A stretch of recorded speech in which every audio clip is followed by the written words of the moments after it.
Good evening friends, मैं अभिजीत कुमार दुबे समृद्धि S YouTube channel पे आप सभी का हार्दिक स्वागत करता हूं, अभिनंदन करता हूं। हमारे सभी शिक्षक अभ्यर्थी जो लगातार संपर्क में बने हुए हैं और लगातार मैसेजेस कर रहे हैं और जिनका लगातार कहना है कि सर कि अब वीडियोस नहीं आता है, आप बताते नहीं हैं, कुछ वीडियोस लाइव नहीं आते हैं या चीज़ों को नहीं बता रहे हैं। मैं पहले ही बता रहा हूँ कि चूंकि अभी थोड़ा समय बहुत कम मिल पा रहा है, अलग अलग जगहों पे व्यस्तता के कारण समय थोड़ा सा कम मिल पाता है। आज संडे है, समय मिला। आपके सभी जो विषय हैं बीपीएससी शिक्षक से संबंधित या बीपीएससी 70वीं से रिलेटेड, उन सभी चीज़ों पे बात करेंगे। हालांकि ये वीडियो जो है वो बीपीएससी टीआरई के लिए है। इसके बाद एक और वीडियो आएगा जिसमें कि बीपीएससी जो 70वीं बीपीएससी है उसको लेकर के जो छात्रों का जो कंसर्न है, जो चीज़ें हैं, उस पर बातचीत करेंगे। तो फिलहाल हम बात करते हैं बीपीएससी टीआरई 3 के लिए कि इसमें सप्लीमेंट्री रिजल्ट का क्या अपडेट है, क्या सप्लीमेंट्री रिजल्ट आएगा, इस पे बात करेंगे। साथ ही इस बात पे बात करेंगे कि रिजल्ट आने के बाद भी, चयन हो जाने के बाद भी नौकरी चली जाएगी क्या, क्योंकि पेपर्स में जो न्यूज छप के आ रहे हैं तो छात्र जो है या अलग अलग प्लेटफॉर्म के माध्यम से न्यूज निकल के आ रहे हैं तो छात्र थोड़े परेशान हैं। तो सभी चीजों को काफी ऑथेंटिफिकेशन के साथ हम उन सभी चीजों पे बात करेंगे।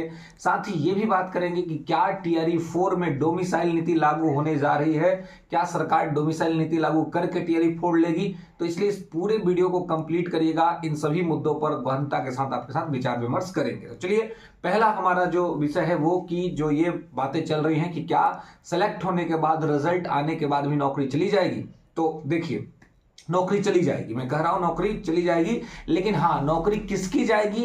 फेक डॉक्यूमेंट वालों की नौकरी जाएगी, गलत सूचना देकर के नौकरी लेने वालों की जाएगी, गलत सर्टिफिकेट बनवाने वालों की नौकरी जाएगी। जिनके सर्टिफिकेट ठीक हैं, जिनके सर्टिफिकेट में कोई समस्या नहीं है, जिनका डॉक्यूमेंट एकदम बढ़िया है, उनको डरने की कोई आवश्यकता नहीं है, उनको सहमने की आवश्यकता नहीं है। आपका डॉक्यूमेंट रेडी है, आपके पास सारे डॉक्यूमेंट्स हैं, आपने कोई भी फेक इंफॉर्मेशन नहीं दिया है अपने फॉर्म फिल में, तो आपको डरने घबराने की आवश्यकता नहीं है। आपकी नौकरी नहीं जा रही है। नौकरी वैसे लोगों की जा रही है जो लोग फॉर्म डालते वक्त कुछ ऐसे डॉक्यूमेंट दे दिए या कुछ ऐसे डाटा डाले हैं जो डाटा उनके डॉक्यूमेंट, रियल डॉक्यूमेंट से मैच नहीं करता है। तो ऐसे लोगों की नौकरी रही नहीं रहेगी। ये हमने पीछे भी देखा है, तो अभी ये कोई बहुत हाई तबाह मचाने वाली बात है नहीं। टीआरई 1 में भी हमने देखा कि बहुत साल नौकरी कर, मैंने बहुत 1-2 महीना, 6 महीना, साल भर नौकरी करने के बाद भी नौकरी से निकाल दिया गया। टीआरई 2 में भी देखा गया कि बाद में डॉक्यूमेंट वेरिफिकेशन की चीजें हुई और लोगों को निकाला गया।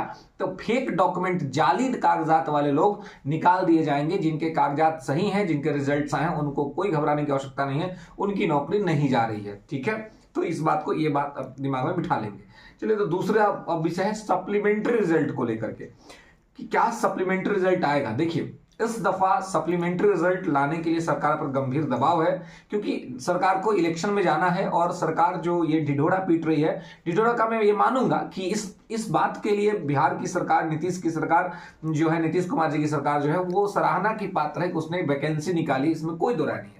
तो इसके लिए उनको, उनका सराहना है। लेकिन ये भी देखना पड़ेगा कि थोड़ी सी जो कहते हैं ना कि कमी रह जाना, एक 30 सा रह जाना, तो जो 30 रह जाता है वो टीआरई 1 में भी रह गया, टीआरई 2 में भी रह गया और टीआरई 3 में भी 30 रह गया। 30 क्या रह गया कि सरकार जितना सीट पर अनाउंसमेंट करती है कि हम इतना सीट पे वैकेंसी ला रहे हैं, उतने सीट पर सरकार जो है सो रिजल्ट नहीं देती है। तो एक ये रीजन है कि सरकार को या तो बैकलॉग की सीटें ऐड करनी चाहिए, सरकार ने वो भी नहीं किया, और ना ही सरकार सप्लीमेंट्री रिजल्ट देती है। तो ये सप्लीमेंट्री रिजल्ट इस बार सरकार को कम से कम जरूर देना चाहिए, क्योंकि छात्र बहुत परेशान है, बहुत दिक्कत हो रही है, बहुत असुविधा हो रही है। और कट ऑफ पे रहते हुए या कट ऑफ से 1 नंबर कम रहने वाले छात्रों का पहला अधिकार बनता है, तो उनको ये सप्लीमेंट्री रिजल्ट देना चाहिए। एक वेटिंग लिस्ट का कंसेप्ट जारी करना चाहिए, क्योंकि वेटिंग लिस्ट तो यूपीएससी में भी होता है, अलग अलग जगहों पे भी होता है ना।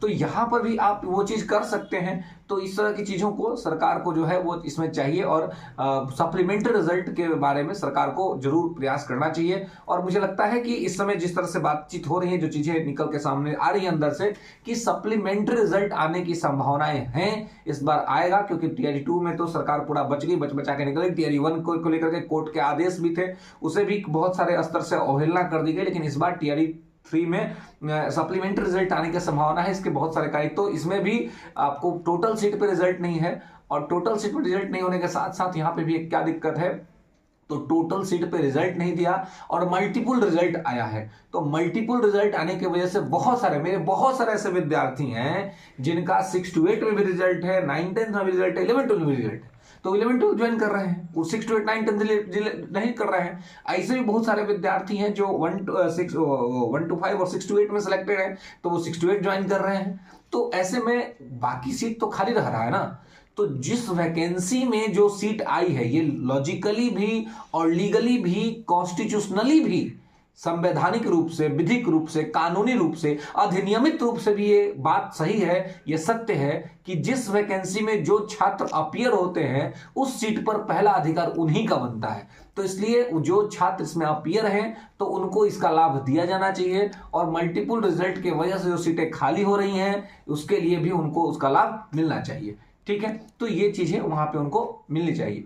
अब है कि डोमिसाइल पॉलिसी का क्या होगा, डोमिसाइल नीति लागू होगी कि नहीं होगी। तो डोमिसाइल नीति टियर 4 में लागू होने की पूरी संभावना है, प्रबल संभावना है, क्योंकि हमारे स्टेट के अंदर में जो अलग जो पार्टियां हैं वो भी डोमिसाइल पॉलिसी को सपोर्ट कर रही हैं, और यहां पर अब जो है सो कि सरकार इसके लिए तत्पर दिख रही है। तो संभवतया आप ये मान के चल सकते हैं कि टियर 4 में डोमिसाइल आपको देखने को मिल सकता है। यदा कदा शिक्षा मंत्री जी भी इस तरफ करते रहे हैं, और सरकार को समझना तो पड़ेगा ही कि बिहार के छात्रों को यदि आपको नहीं खुश करेंगे, अगर उनसे नाराजगी मोल लेंगे, तो ये आपके लिए चुनाव में थोड़ा मतलब बहुत नुकसानदायक सिद्ध हो सकता है। और दूसरी चीज जो बहुत इंपॉर्टेंट है, बहुत जरूरी है, वो ये है कि ऑलरेडी सरकार जो 17th बीपीएससी के वजह से छात्र का एक जो वर्ग है वो नाराज चल रहा है सरकार से। तो सरकार ऐसा नहीं चाहेगी कि हम सभी लोगों से नाराजगी मोल लें और इसका खामियाजा हमें चुनाव में उठाना पड़े। तो शिक्षक अभ्यर्थियों के लिए एक ये अनाउंसमेंट आने वाले दिनों में हो सकता है कि टियर 4 में जो है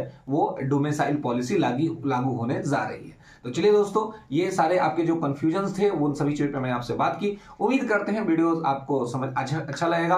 और बहुत दिनों से चूंकि मैं लाइव नहीं आ पा रहा था, मैं वीडियो रिकॉर्डिंग नहीं कर पा रहा था, टाइम नहीं मिल पाने की वजह से, तो इसलिए अभी आया हूँ और प्रयास करूंगा जल्द ही आप लोग के लिए एक बहुत बड़ा गुड न्यूज आने वाला है। टियर 4 को लेकर के जल्द ही एक बहुत बड़ा अपडेट आपको दूंगा।